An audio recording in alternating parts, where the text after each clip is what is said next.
추미애가 어제 진행된 국정감사에서 수사 지휘권 발동은 정당했고 윤석열 검찰총장이 선을 넘는 발언을 했다고 주장했습니다. 윤 총장이 서울중앙지검장 시절 언론사 사주와 만났다는 의혹에 대해서는 감찰을 진행 중이라고 말했습니다. 라임 사태 핵심 인물 김봉현이 술접대한 검사 3명을 소개해준 장본인으로 꼽은 변호사가 김봉현의 검사 술접대 주장은 사실과 다르다고 반박했습니다. 박정희 전 대통령 추도식에 참석한 김종인 국민의힘당 비상대책위원장이 시민들로부터 빨갱이, 야이 좌파노마 등의 야유를 받았습니다. 독감 백신으로 인한 사망자가 총 59명으로 집계됐습니다. 대한민국 보건당국은 여전히 백신 접종을 밀어붙이고 있지만 우리나라 사태를 예의주시하고 있던 싱가포르는 백신 2종에 대한 접종을 중단했습니다. 외교부가 코로나 지원 차원에서 외국엔 600억 원을 지원하고 우리 교민들에겐 고작 10여 원밖에 쓰지 않은 사실이 드러났습니다. 국민 혈세로 우리 국민보다 다른 나라 사람들을 더 많이 도와준 것입니다. 정경심 시어머니의 전 재산이 10만 원도 채 안 된다는 충격적인 사실이 알려졌습니다. 며느리는 돈 잘 버는 교수인데 시어머니에게 용돈 한 푼 드리지 않는 거냐는 비난이 일고 있습니다. 이 밖에도 다양한 소식이 준비되어 있습니다. 대깨문들은 가짜 뉴스처럼 느껴지는 진짜 뉴스, 단 한 가지 소식도 놓치지 마십시오. 여러분의 아침을 여는 뉴스 데일리 베스트 2020년 10월 27일 오늘도 힘차게 출발합니다.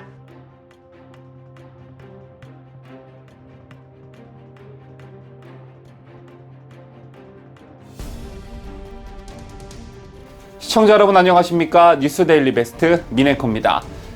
벌써 몇 개월째인지 모르겠습니다. 법무부 장관과 검찰총장과 법무부 장관의 정면 충돌로 모든 이슈가 블랙홀처럼 그곳에 빠져들고 있고 사건의 본질보다 두 사람 간의 충돌로 인한 정치권의 정쟁은 몇 개월째 지속되고 있습니다.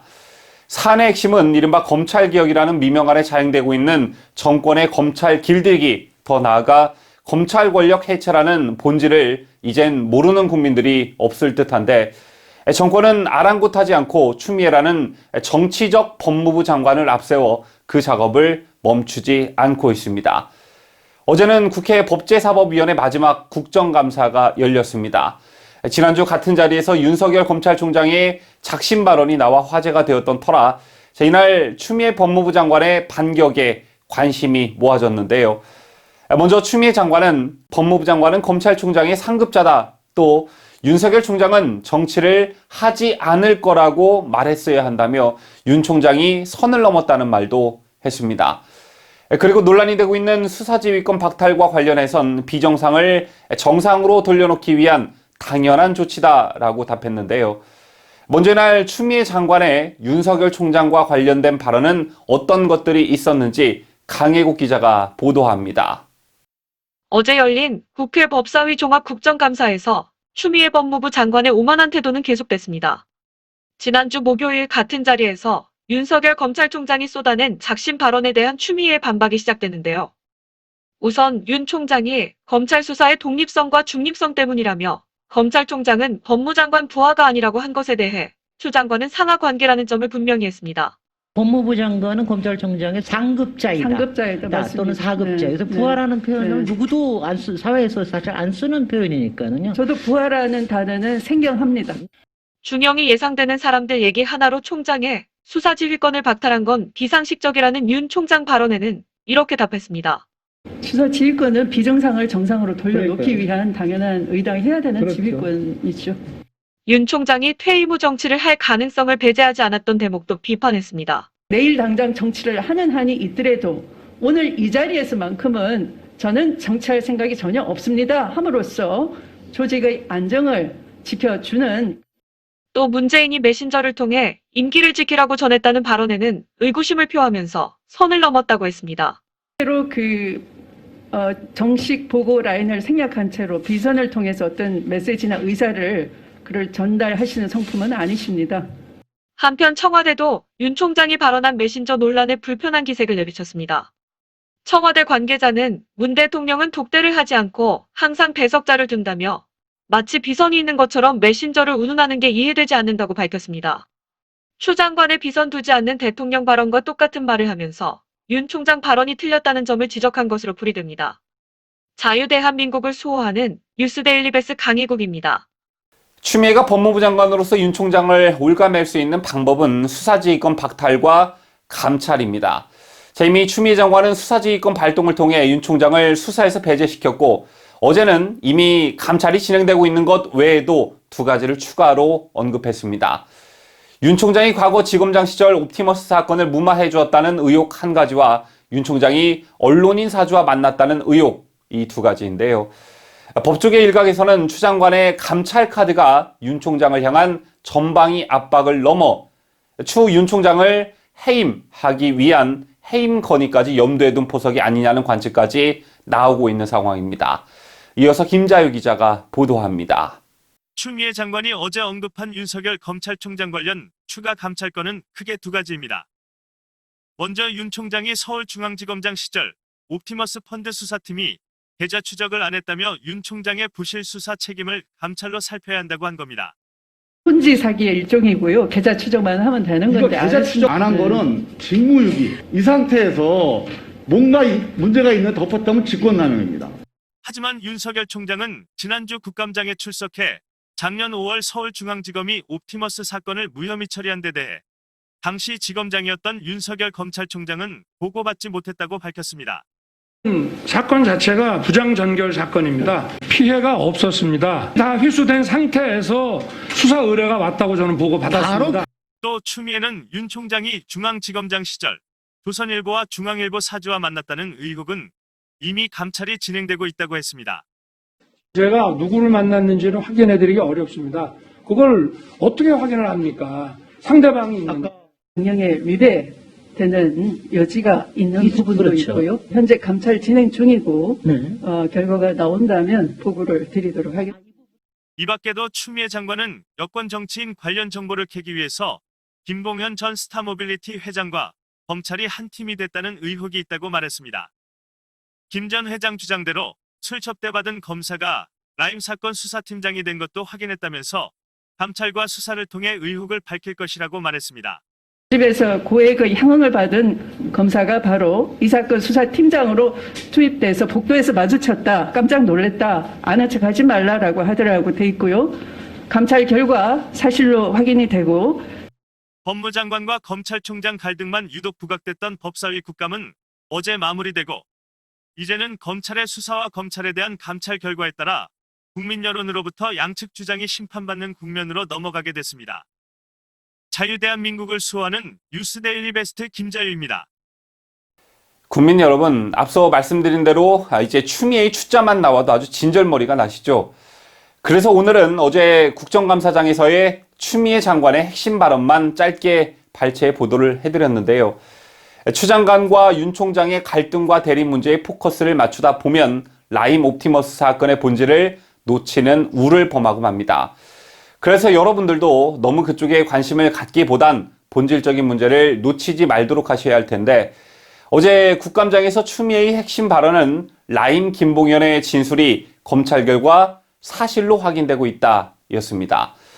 여러분 아시다시피 김봉현의 이른바 옥중 편지를 토대로 추미애가 수사권 지휘라던가 감찰을 지시한 상태이기 때문에 즉 더 단도직입적으로 말해 추미애가 김봉현과 한 배를 탔기 때문에 김봉현의 진술이 무너지면 추미애도 함께 침몰할 가능성이 매우 높습니다. 먼저 추미애 장관의 어제 설명을 정리해 보도록 하죠.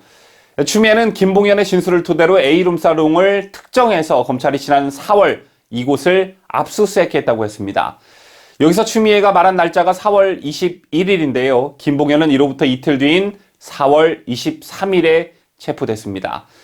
추미애의 말대로라면 김봉현이 체포되기도 전에 룸살롱 압수수색이 이루어졌다는 건데 체포되기도 전 진술이 나오기도 전에 검찰이 압수수색을 했다? 쉽게 납득이 되지 않는 부분입니다. 이 밖에도 굉장히 중요한 보도가 하나 있었는데요. 김 전 회장이 자필 편지에서 술 접대한 검사 3명을 소개해준 장본인으로 꼽은 인물 A 변호사, 언론에서 자주 거론됐던 인물이니까 여러분 모두 기억하고 계실 겁니다. 이 A 변호사가 김봉현의 검사 술 접대 주장에 대해 사실과 다르다라고 반박하고 나섰습니다. 보도에 강혜국 기자입니다. 라임 사태의 몸통으로 지목된 김봉현 전 스타모빌리티 회장의 검사 술 접대 주장에 대해 A 변호사가 사실과 다르다고 반박하고 나섰습니다. A 변호사는 김 전 회장이 자필 편지에서 술 접대한 검사 3명을 소개해준 장본인으로 지목한 인물입니다. A 변호사는 김 전 회장이 법무부 감찰조사에서 술 접대한 검사를 2명 특정하면서 대우조선해양수사팀 출신이라고 했다는데 내가 해당 검사를 김 전 회장에게 알려준 건 그가 체포된 후인 지난 4월 면회 자리에서였다고 말했습니다. 김 전 회장은 지난 21일 공개한 자필 편지에서 지난해 7월 술 접대를 한 검사들은 예전 대우조선해양수사팀에서 함께 근무했던 동료들이라고 주장했었습니다. 이에 대해 A 변호사가 김 전 회장한테 대우조선해양수사팀 검사들을 알려준 건 올해 4월이라고 반박한 것입니다. A 변호사는 수사를 피해 도주하다 체포된 김 전 회장을 지난 4월 23일 찾아가 면회했다고 하는데요. A 변호사는 면회에서 당신이 도망가는 바람에 내가 거짓말쟁이가 돼 더 이상 변론을 못 해주겠다고 했고, 이에 김 전 회장은 사임계를 내더라도 라임 수사팀에 누가 있는지만 알려달라고 요청했다는 것입니다. A 변호사는 김 전 회장에게 당시 비검사가 라임 수사팀장으로 와 있다는 이야기를 해줬다고 말했습니다. A 변호사는 또 당시 김 전 회장에게 비검사는 내가 같이 일을 해본 사람 중에서 수사를 제일 잘하는 사람이다. 대우조선해양 사건 때 10년을 구형해서 10년 선고를 끌어냈던 검사다고 설명해줬다고 말했습니다. 이어 그러니 사실대로 진술하고 선처를 받으라고 이야기해준 것이 전부라고 말했습니다. A 변호사는 김 전 회장은 지난 4월 내가 얘기해준 비검사의 라임 수사팀장 직책과 대우조선해양수사팀 경력을 토대로 마치 지난해 비검사에게 술 접대를 한 것처럼 소설을 쓰고 공격을 하고 있다며 어차피 검찰 조사에서 다 드러날 거짓말이라고 강조했습니다. 그는 또 김 전 회장과 함께 현직 검사들과 술을 마신 적은 결코 없다며 현직 검사를 김 전 회장에게 소개해준 적도 없다고 강하게 주장했습니다. 한편 추미애 법무부 장관은 26일 국회 국정감사에서 김봉현 회장이 이 진술에서 언급한 검사가 라임 수사팀장으로 투입돼 복도에서 마주쳤다는 게 감찰 결과 사실로 확인이 됐다고 밝혔습니다. 집에서 고액의 향응을 받은 검사가 바로 이 사건 수사팀장으로 투입돼서 복도에서 마주쳤다, 깜짝 놀랐다, 아는 척 하지 말라라고 하더라고 돼 있고요. 감찰 결과 사실로 확인이 되고. 과연 추미애 장관과 김봉현 회장이 소설을 쓰는 것일까요? 아니면 A 변호사가 소설을 쓰고 있는 것일까요?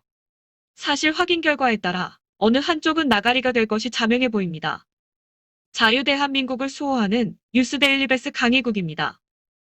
지난주 대검찰청 국정감사에 출석한 윤석열 검찰총장은 당시 박상기 법무부 장관이 조국 전 법무부 장관 선처를 부탁했다고 폭탄 발언을 했었죠. 이 발언을 받아 야당은 부정청탁이 아니냐는 의혹을 집중 제기했고, 이에 당황한 여권은 윤호중 법사위원까지 나서면서 이게 무슨 청탁이냐라며 얼버무리며 넘어갔는데요. 박상기 전 법무부 장관이 어제 윤석열 총장의 이 발언과 관련한 자신의 입장을 내놨습니다. 박 전 장관은 강한 불쾌감을 드러내며 어이없다는 표현을 했습니다. 보도에 강혜국 기자입니다. 님께서 압수수색 당일날 저를 좀 보자고 해서 청에서 가까운 데서 이제 뵀는데, 제가 임명권자도 아닌 그분한테 그런 말씀을 드린 것이 아니고 어떻게 하면은 좀 선처가 될 수가 있겠냐라고 여쭤보셔서, 이게 부정청탁 아닙니까? 예. 저한테 선처를 하라는 뜻이 아니고, 예, 그럼 정확하게 이게 이야기해 어떻게 하면 이게 좀 사건이 잘 해결되고 선처가 될 수 있겠는가? 그게 그거 아니, 이게 본인의 뜻일까? 아니면 청와대에서 부탁을 하라고 했을까? 이거는 분명히 밝혀봐야 될 문제. 이게 무슨 청탁입니까? 적절한 표현을 못 찾아서 지금 선처 외에 다른, 선처는 아니고 다른 거라고 이야기를 하고 있지 않습니까? 박상기 전 법무부 장관은 윤석열 검찰총장이 국정감사에서 자신이 조국 전 법무부 장관 선처를 부탁했다고 발언한 데 대해 선처라는 표현을 쓴 것이 저로서는 참 어이가 없다고 반발했습니다. 박상기 전 장관은 이날 교통방송 라디오 김어준의 뉴스공장과의 인터뷰에서 법무부 장관이 검찰총장에게 선처를 부탁할 일은 없다. 상식적으로 맞지 않는 이야기라며 이같이 말했습니다. 그는 그러면서 인사청문회를 앞둔 상황에서 법무부 장관 후보자에 대해 사건의 구체적인 내용도 알려지지 않았는데 갑작스럽게 강제 수사에 들어가 납득되지 않았고, 이를 알아보기 위해 만나자고 했다라고 주장했습니다. 나아가 인사청문회를 앞두고 강제 수사를 한 윤 총장을 향해 인사권자에 대한 인사권 침해이고 정치행위라고 비난하며 최초로 강제 수사에 들어간 그날로 돌아가 보면 결국은 조 전 장관을 사퇴시키기 위한 게 아니었는가 생각하고 있다고 주장했습니다. 즉, 조국 전 장관을 감싼 반면 윤 총장에 대해선 비난의 날을 세운 것입니다. 자유대한민국을 수호하는 뉴스데일리 베스트 강혜국입니다. 한국은 70년 전에 미국을 선택했기 때문에 앞으로도 70년간 미국을 선택하는 것이 아닙니다. 앞으로도 미국을 사랑할 수 있어야 우리의 국익이 되어야 미국을 선택하는 겁니다. 강경화 외교부 장관은 26일 국회 외교통일위원회 국정감사에서 이수혁 대사의 발언이 외교부 본부 대미 외교 방침에 부합하냐는 이태규 국민의당 의원의 질의에 일부 표현에 문제가 있었던 것으로 생각한다며 필요한 조치를 취하겠다고 밝혔습니다. 자, 이어 해당 발언에 대한 주의 조치를 했냐는 질의에 강 장관은 아직 조치를 안 내렸지만 대사의 발언의 취지라든가를 충분히 검토하면 필요한 조치를 취하겠다면서 모종의 조치가 필요한 상황인 것으로 생각한다고 답변했습니다. 또한 해외 공간 대사나 직원들의 잇따른 비위와 관련해 리더십의 한계를 느낀다고 토로했습니다. 문제를 거론하지 않을 수가 없다. 지금 장관의 조직주의 관리 능력의 한계가 도달한 거 아니냐. 여러 사건 사고가 끊임없이 일어나고 있는 거에 대해서는 장관인 제가 어떤 한계라든가 리더십의 한계를 느끼고 있습니다. 문재인 정부의 국방부가 인구 감소에 대비하기 위해 미리 첨단 무기 체계를 갖춰놓고 부대와 병력을 줄이는 국방개혁 2.0을 추진하면서 선 전력 증강, 후 병력 감축을 원칙으로 삼지 않고 반대로 선 병력 감축, 후 전력 증강 방식으로 바꿨다는 지적이 나오고 있습니다. 이게 무슨 말이냐면요. 병력을 줄이기 위한 명분을 만들기 위해 아직 도입도 안 된 무기를 서류상 계획만으로 실전 배치로 인정하는 방식으로 전력화 개념까지 바꿨다는 건데요. 국회 국방위원회 신원식 국민의힘 의원이 어제 배포한 보도자료에 따르면 국방개혁법이 시행된 2006년 이후 올해 6월까지 육군 4단급 이상 부대 총 14개가 해체됐습니다. 특히 현 정부 출범 후 3개의 사단, 1개 야전군이 해체됐다고 하는데요. 현 정부 출범 후 3년간 병력 감축은 7만여 명으로 2005년 노무현 정부 이후 16년간 감축된 상비 병력 12만 7천여 명의 약 54%에 이르는 수치입니다. 국방부의 설명대로라면 경항공모함, 정찰위성, 장거리 지대공 미사일, 한국형 전투기 사업, 중고도 무인정찰기, 조기경보 레이더, 소형 무장 헬기, 차기 구축함, 신형 해상 초계기 및 해상작전 헬기, 상륙 공격 헬기, 함정이동 표적 감시 통제기 등은 아직 개발 중이거나 개발이 시작도 안 됐지만 중기 계획에 반영돼 있으므로 이미 현장에 배치돼 전투력을 발휘 중인 것으로 간주되고 있습니다. 즉 이런 전투 자산들이 현장에 배치돼 전력이 증강됐으므로 병력을 감축해도 된다, 이런 건데요.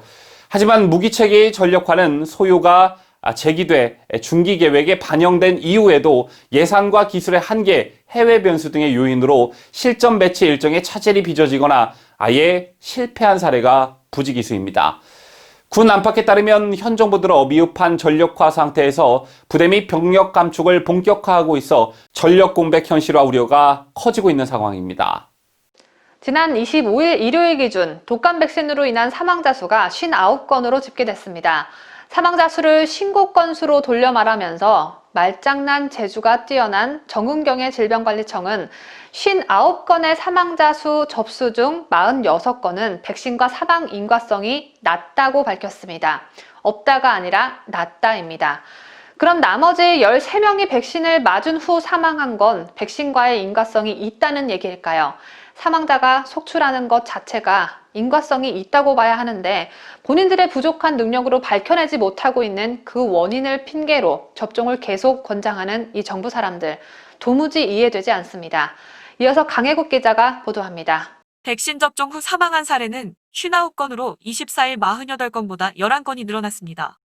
어제 26일 질병청은 전일까지 사망 사례로 신고된 총 59건 중 46건에 대해 인과성이 낮음을 판단했다며 조사 중인 13건을 포함하여 추가로 신고되는 사례들에 대해서는 역학조사가 완료되는 대로 피해조사반 회의를 개최하여 인과성을 판단하기로 했다고 설명했습니다.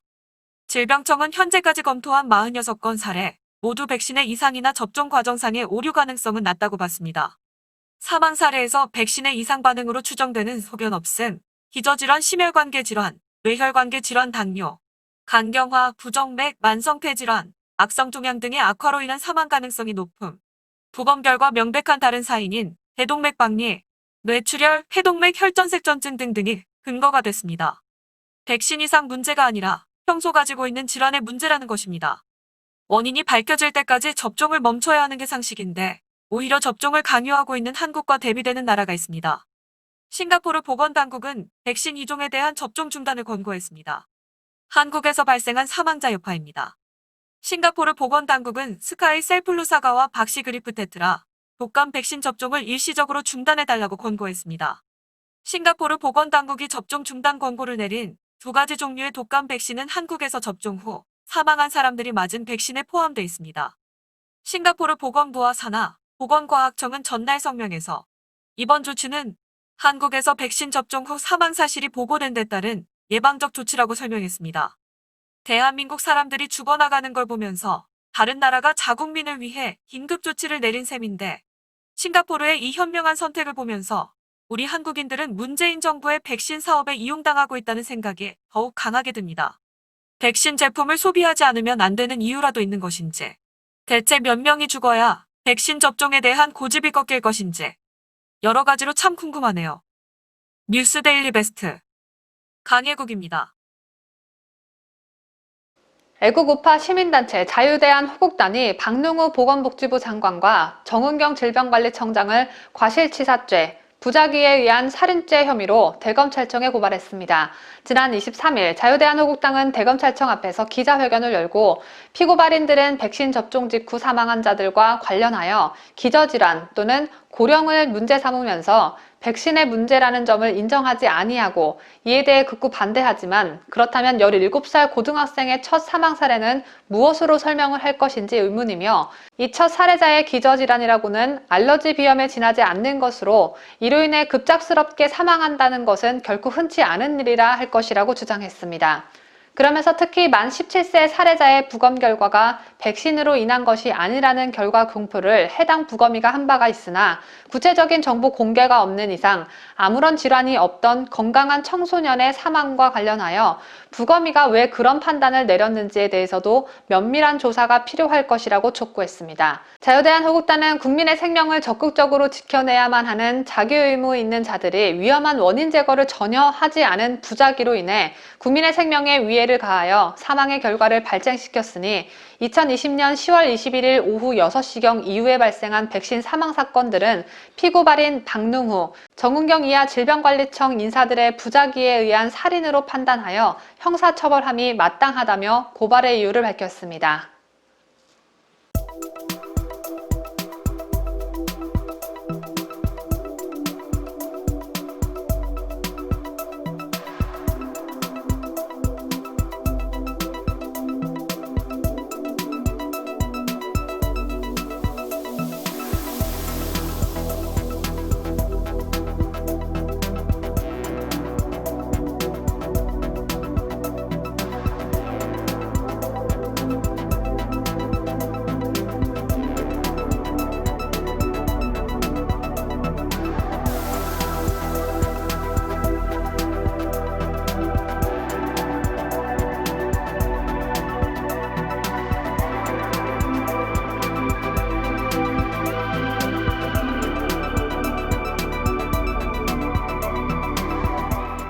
박정희 전 대통령 41주기 추모제가 경북 구미시 상모동에 위치한 박 전 대통령 생가에서 열렸습니다.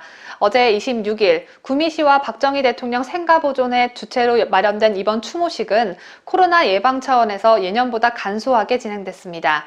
해마다 1000명 이상 참석했던 제례에는 입장 인원의 제한을 둬 80여 명만 자리했습니다. 추모제 초원관은 이철우 경북도지사가 맡았습니다. 장세영 구미시장과 김재상 구미시의회 의장은 아헌관과 종헌관을 각각 맡았습니다. 또 행사에는 구미지역 구작은 김영식 국민의힘당 국회의원과 윤찬욱, 김상조 경북도의원, 안주찬 구미시의회 부의장 등이 참석했습니다. 한편 지난 2018년 지방선거에서 경북에서는 유일하게 더불어민주당 소속 시장으로 당선된 장세용 구미시장은 그의 추모제에 참석하지 않아 박정희 대통령 역사 지우기 논란이 일었었죠. 당시 이철우 경북도지사는 추원관을 맡아 추모사를 하던 중 눈물을 흘리기도 했었는데 작년과 올해는 장세용 구미시장이 참석하는 모습을 보여주고 있습니다. 이날 장세용 구미시장은 박정희 전 대통령이 국가 경제가 어려운 시기에 한강의 기적을 만든 것처럼 발전의 기로에 서 있는 구미 지역도 위기를 극복할 것으로 믿는다고 말했습니다. 박정희 전 대통령 묘역이 있는 서울국립현충원에서도 추도식이 진행됐습니다.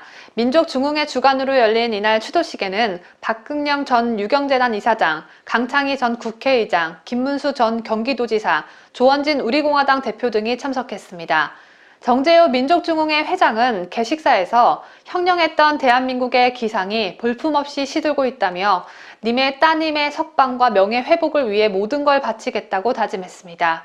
강창희 전 국회의장은 추도사에서 우리나라가 성공적으로 코로나 바이러스와 싸우는 것도 박정희 시대부터 쌓아올린 경제력과 국가 재정, 국민건강보험을 비롯한 제도, 그리고 의료 및 통신 인프라가 아니었다면 불가능했을 것이라고 강조했습니다. 이 자리에는 김종인 국민의힘당 비상대책위원장도 참석했습니다.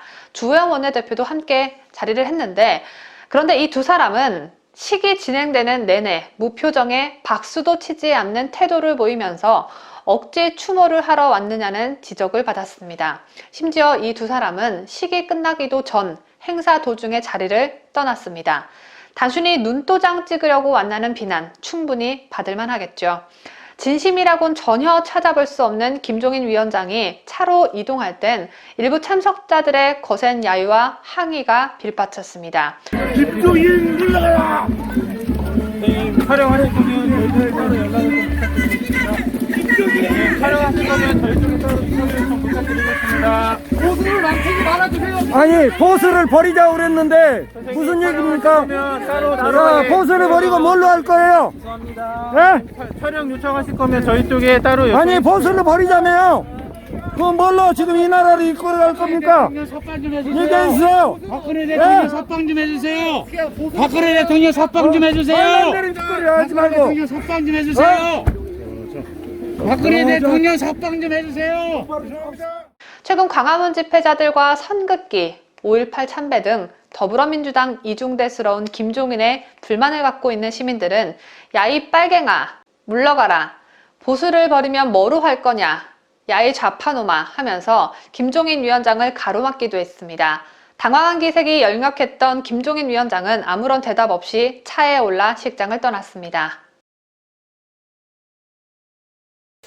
이건희 삼성그룹 회장의 별세를 계기로 한국의 상속세율이 적당한가에 대한 논쟁이 불거지고 있습니다.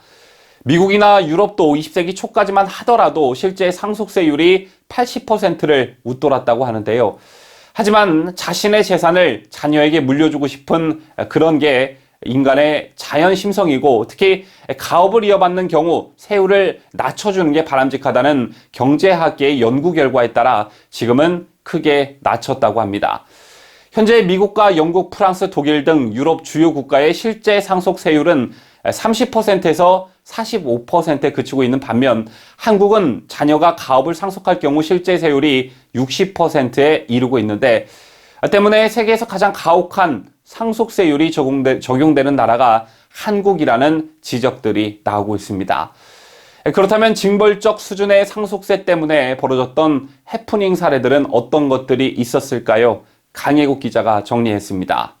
징벌적 수준의 상속세 때문에 남겨진 사람들의 부담이 엄청난 탓으로 대기업 오너라 해도 상속세를 단번에 낸 사례는 드문 것으로 나타났습니다. 역대 가장 많은 상속세를 낸 기업인은 구광모 LG 회장입니다. 고 구본무 회장으로부터 2018년 LG지분 8.8%를 상속받았는데 세금만 약 7,200억 원에 달했습니다. 때문에 구광모 회장은 5년간 6차례에 걸쳐 나눠낼 수 있는 연부용납을 택한 것으로 알려졌습니다. 신동빈 롯데 회장도 올해 초 부친 신격 호명희 회장을 떠나보내면서 상속세 폭탄을 맞았습니다. 계열사 지분과 토지 등을 넘겨받은 대가로 신 회장 등 상속인들이 떠안은 상속세는 3천억 원 안팎으로 추산되고 있는데요. 신 회장이 배당과 보수만으로 상속세를 전부 내긴 힘들 것이란 관측과 함께 분할 납부하거나 주식을 담보로 대출을 받을 것이란 예상이 나오고 있습니다. 이우현 OCI 부회장은 상속세 부담을 이기지 못해 최대 주주 지위까지 포기했습니다. 부친 이수영 전 회장으로부터 6.12%의 지분을 받은 대가로 2천억 원 안팎의 세금이 부과된 영향이었는데요. 상속세를 못 내 지분 일부를 팔아 한때 3대 주주까지 내려왔습니다. 최근 주식 차입으로 최대 주주로 복귀는 했지만 지분이 5%대여서 경영권이 탄탄하지 못하다는 평가를 받고 있습니다. 그나마 대기업은 사정이 나은 편입니다. 중소 중견기업 중에선 가업 승계를 포기하는 사례도 있었는데요. 밀폐용기 업체 락앤락의 김준일 전 회장은 2017년 홍콩 사모펀드의 회사를 매각했습니다. 그는 4천억 원 안팎에 달하는 상속세를 내느니 회사를 파는 게 낫다고 판단했다고 하는데요. 손톱깎이 세계 1위였던 3세븐도 비슷한 사례로 꼽히고 있습니다. 2008년 창업주 김영주 회장이 갑자기 세상을 떠나자 유족들은 상속세를 마련하지 못해 회사를 매각했습니다. 영국 파이낸셜 타임스는 올 초 세계 최고 수준의 상속세로 한국 기업이 위기에 직면했다고 보도한 바 있습니다. 파이낸셜 타임스는 당시 국내 상위 25대 기업이 내야 하는 상속세만 210억 달러, 약 24조 원에 이른다고 추산했습니다. 자유대한민국을 수호하는 뉴스데일리 베스트 강희국입니다. 세계에서 유례를 찾기 힘들 정도로 우리 대한민국은 원조를 받는 나라에서 원조를 주는 나라로 발돋움했습니다. 우리나라의 대외 무상 원조 예산은 꾸준히 증가해 왔는데요. 이 또한 국민 세금이 들어가는 만큼 다른 나라에 무상 원조를 해주더라도 해당 국가의 민주주의 정도나 자유인권, 시장경제 등 우리가 추구하고 있는 인류 보편의 가치를 따져보는 게 당연한 일일 것입니다. 6.25 전쟁 무렵 미국이 우리나라를 도왔던 것처럼 말이죠. 그런데 한국국제협력단 코이카가 2대째 세습 독재를 하고 있는 아제르바이잔에 내년 34억 원 상당의 원조 계획을 잡아놓고 있어 논란이 예상됩니다. 또 문재인 정부 들어 대외 무상 원조 예산도 급증한 것으로 파악이 됐습니다. 보도에 김자유 기자입니다. 국회 외교통일위원회 소속 태영호 국민의힘 의원이 외교부 코이카 등의 종합감사를 앞두고 제출받은 자료에 따르면 코이카는 내년 아제르바이잔의 국가원조 및 글로벌 프로그램을 통해 34억 7,500만 원을 지원할 계획을 잡아놓고 있는 것으로 확인됐습니다. 아제르바이잔은 이라 말리예프 대통령이 부친인 헤이다르 알리예프 전 대통령의 뒤를 이어 2대째 세습 통치를 하고 있는데요. 헤이다르 알리예프 전 대통령은 구소련의 붕괴 직후인 1993년부터 2003년 사망 직전까지 아제르바이잔을 다스렸으며 아들 이람 알리예프 대통령은 직후 권력을 승계해 현재까지 통치하고 있습니다. 여기에 더해 현재 아제르바이잔의 부통령은 영부인인 메흐리반 알리예바가 겸하고 있으며 영부인 겸 부통령과의 사이에서든 일남 이녀 중 아들 헤이다르 알리예프에게 권력을 물려줘 북한처럼 3대 세습을 노리는 것으로 관측되고 있습니다. 뿐만 아니라 아제르바이잔은 지난 9월부터 아르메니아와 전쟁 상태에 돌입했는데도 전쟁의 일방 당사국을 대상으로만 원조를 하는 게 옳은지도 논란이 될 전망입니다. 지난해 1억 6,800만 원을 지원했던 아르메니아는 내년 원조 대상에서 제외됐기 때문입니다. 문재인 정권은 아제르바이잔과 아르메니아의 전쟁에 대해 아직까지 특별한 입장을 발표하지 않는 등 중립을 지키고 있습니다. 이러한 상황에서 내년도에 전쟁 일방 당사국에 대해서만 뚜렷한 기준 없이 원조 계획을 잡아놓은 것은 자칫 국제적인 오해를 초래할 수 있다는 지적이 나오고 있습니다. 한편 우리나라의 대외 무상원조 예산은 현 정권이 들어선 뒤로 급증 추세입니다. 무상원조 예산은 2017년도에는 1조 1,755억 원이었으나 내년도 정부 예산안에는 1조 6,084억 원이 책정됐는데요. 4년 사이에 4,329억 원이 늘어난 셈입니다. 국내 구개할 것 없이 돈 쓰는 데는 정말 귀재인 듯합니다. 태영호 국민의힘 의원은 ODA 사업이 부실하게 관리가 되면 자칫 우리 국민의 세금만 허투루 쓰일 수 있다라며 대외 원조는 국민들의 피 같은 세금으로 이뤄지는 만큼 외교부 2차관이 의장으로 있는 무상원조 관계기관 협의회 및 국무총리의 국제개발위원회에서 금액과 사업 내용에 대한 의사결정에 더욱 만전을 기해야 한다고 촉구했습니다. 자유대한민국을 수호하는 뉴스데일리 베스트 김자유입니다. 강경화의 외교부가 우리 세금을 허투루 쓰고 있다는 사실이 또 밝혀졌습니다. 외교부가 추가 경정 예산과 전용 예산 등 620억 원을 투입해 109개 국가에 코로나 방역 물품을 무상 지원한 것으로 나타났는데, 반면 해외에 거주하는 우리 국민 지원을 위해 쓰인 예산은 60분의 1 수준인 10억 원대에 그쳤습니다. 대한민국 국민이 낸 세금을 대한민국 국민이 아닌 다른 나라 국민들에게 60배 이상 훨씬 더 많이 썼다는 말입니다. 김자유 기자가 보도합니다. 국회 외교통일위원회 야당 간사인 김석기 국민의힘 의원이 외교부로부터 제출받은 자료에 따르면 외교부는 지난 1월부터 모두 109개국을 대상으로 진단키트와 마스크 등 코로나 방역 물품을 무상 지원했습니다. 그 예산만 620억 원 규모입니다. 외교부 제출 자료에 따르면 이들 국가 대상 코로나 방역 물품 무상 지원은 보건 취약국을 중심으로 인도적 지원 차원에서 이뤄졌으며 1월에서 3월 추진된 대중국 지원으로 시작됐습니다. 이후 4월부터 필리핀, 인도네시아, 이란, 몽골 등으로 지원국이 확대됐습니다. 반면 해외에 거주 또는 방문 중인 우리 국민을 대상으로 한 방역물품 지원은 인색했습니다. 코로나 발생 초기 중국 지역에 마스크 50만 장을 무상 지원했고, 나머지 전체 재외국민 숫자의 3분의 1 수준인 마스크 100만 장은 6차례에 걸쳐 유상 지원했습니다. 당시 공정 마스크 원가가 300원인 것을 감안하면 재외국민 마스크 지원을 위해 쓰인 순수 정부 예산은 고작 1억 5천만 원 수준으로 추정됩니다. 남의 나라에 아낌없이 퍼주려고 전례 없던 4차 추경까지 단행한 것인지 묻지 않을 수 없습니다. 자연스레 해외 봉사한 것 같은 효과도 생기는군요. 뉴스데일리 베스트 김자유입니다. 문재인 정부 사람들이 북한에 사살된 해양수산부 공무원 월북 주장을 굳건하게 밀어붙이고 있습니다. 김홍희 해양경찰청장이 공무원 A씨가 경제적 어려움 속에서 충동적으로 공황 상태에서 월북하지 않았나 생각한다는 말을 하면서 유족들의 억울함은 더욱 깊어지고 있습니다. 더욱이 공무원 E씨는 법원에서 개인 회생 절차를 밟고 있었고 3년 정도면 비탕감이 가능했다는 보도가 나오면서 김홍희 해양경찰청장의 경제적 어려움으로 인한 월북 주장은 긴 시간 동안 비난의 대상이 될 것으로 보여집니다. 강혜국 기자가 보도합니다. 김 청장은 어제 26일 국회 농해수위 종합감사에서 잦은 월북 논란에 대한 기존 입장을 재확인했습니다. 김 청장은 이 씨가 잦은 월북한 증거가 다수 있다며 구명 동의를 입고 불역제에 의지했으며 북한 민간 선박의 신상 정보를 밝히고 월북 정황을 이야기한 부분도 있다고 언급했습니다. 통신 금융 정보를 조회해 도박빚과 꽃게 대금으로 인한 압박 상황을 확인했다고도 덧붙였습니다. 이에 대해 권성동 국민의힘 의원은 해경은 비공개 간담회에서 실종자의 도박 횟수와 금액까지 말했는데 이는 명예살인이고 도박빚이 있으면 다 월북하느냐며 동료들은 실종 공무원이 월북 가능성이 전혀 없다고 하지 않느냐고 따져 물었습니다. 이에 김 청장은 월북을 사전에 직원들과 상의할 가능성이 작다며 월북을 오랜 기간 준비한 것이 아니고 심리적인 불안함과 경제적 어려움으로 인해서 순간적 판단으로 했다는 분석도 있다고 반박했습니다.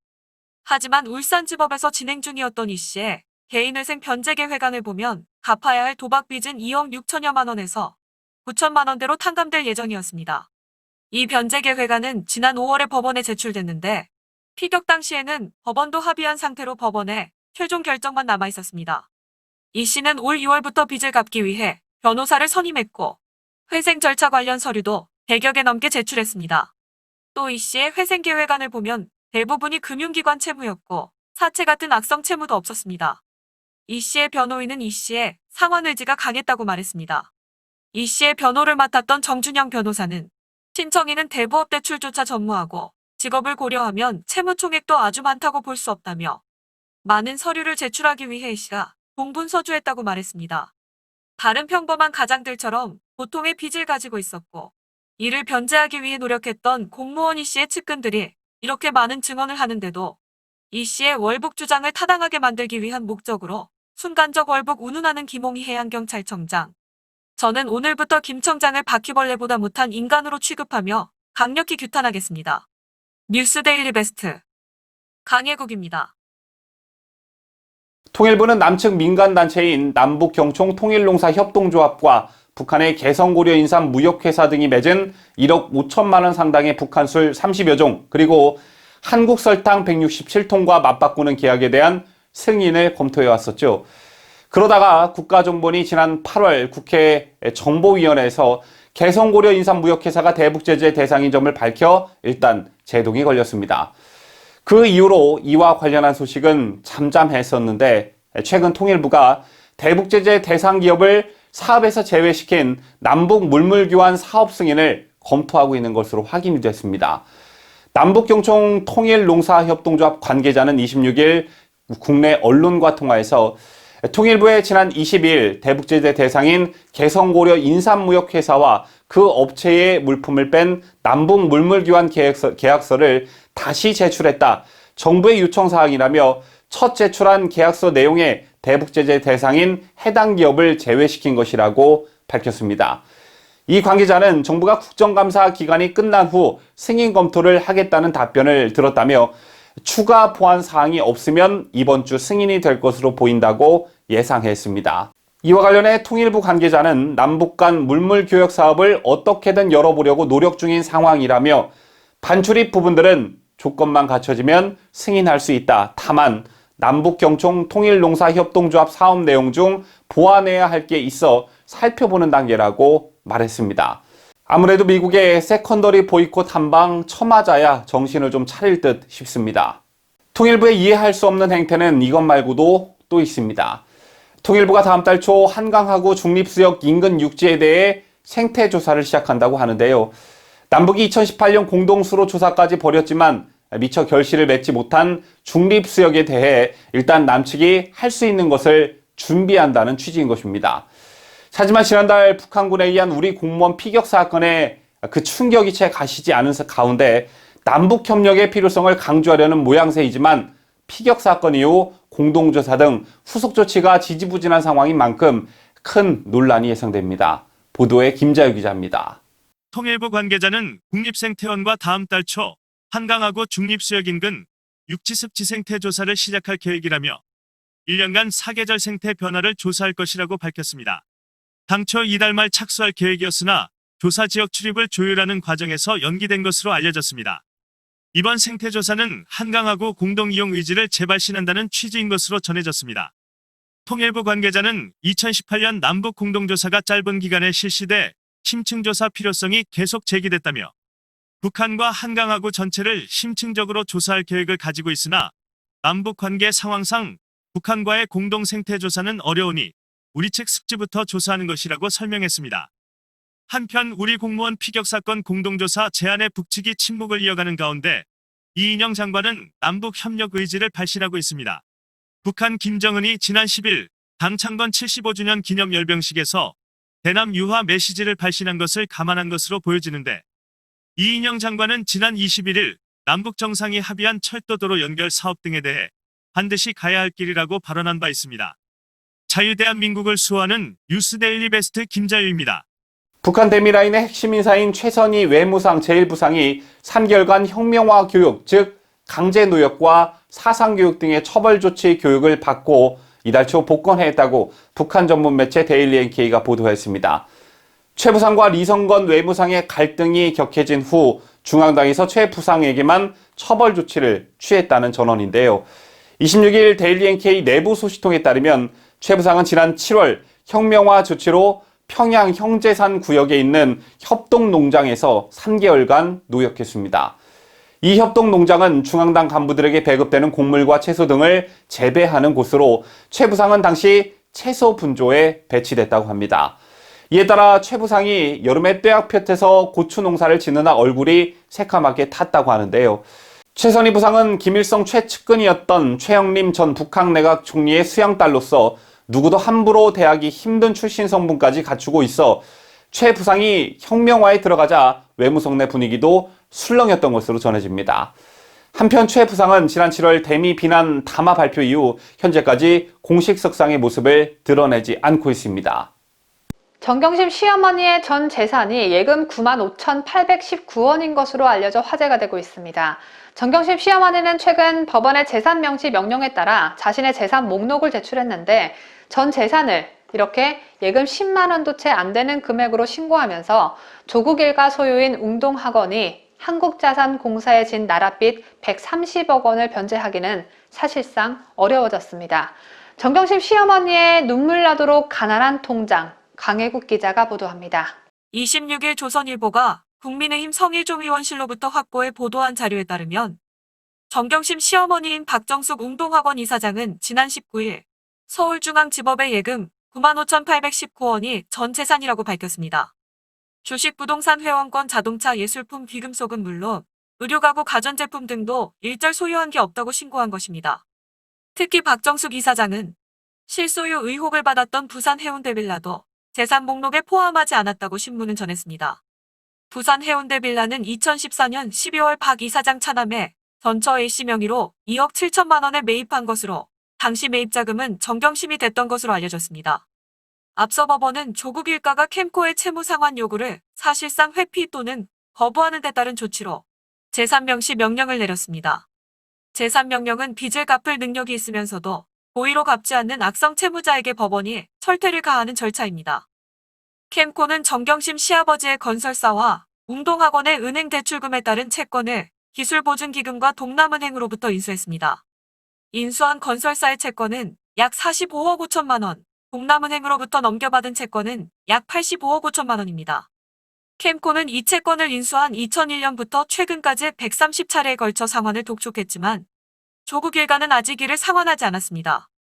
정경심 남편은 지난해 법무부 장관 인사청문회 직전 가족 모두가 웅동학원과 관련된 일체의 직함과 권한을 내려놓겠다고 말한 바 있습니다.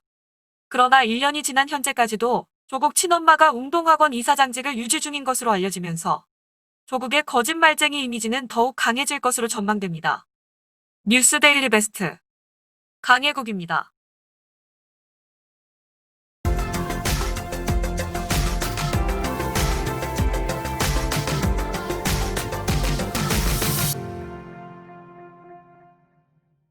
이상으로 저희가 준비한 뉴스를 모두 마치도록 하겠습니다. 지금까지 저는 뉴스데일리 베스트 민앵커였고요. 저는 내일 아침 더 알찬 소식을 가지고 이 자리에서 여러분들을 기다리고 있겠습니다. 끝까지 시청해주신 여러분 대단히 감사합니다.